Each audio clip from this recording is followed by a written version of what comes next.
My beloved audience, now we move to the next number, that is number 4. Okay, so we have already discussed this one for about 1 hour. Yeah, so I've written here, Mr. Abel gave blah blah a bouquet of roses.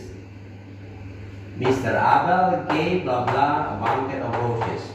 So the choices are A, hers, B, C, her. So the choices are A, hers, B, C, her. What is your correct answer? Okay, thank you for your answer first, my beloved audience. So let us read again the sentence. Mr. Abel gave blah blah a bouquet of roses. Bouquet of roses, Mr. Abel. So, one of you answer A, hers, B, no one, and C, most of you.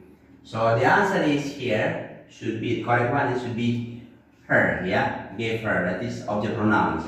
Not the subject pronouns, and not even this possessive pronouns, this one. So the answer is C. Mr. Abel gave her bouquet of roses.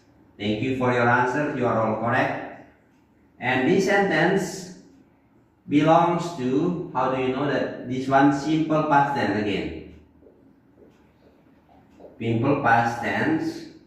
By looking at the verb, from the word if give become gave. Yeah, this is the second form of the verb. So this is from past, simple present. This is simple past. So simple past tense. The sentence belongs to simple past tense. Then we ask, how do you know? Look at the verb here. Give becomes gave. Thank you.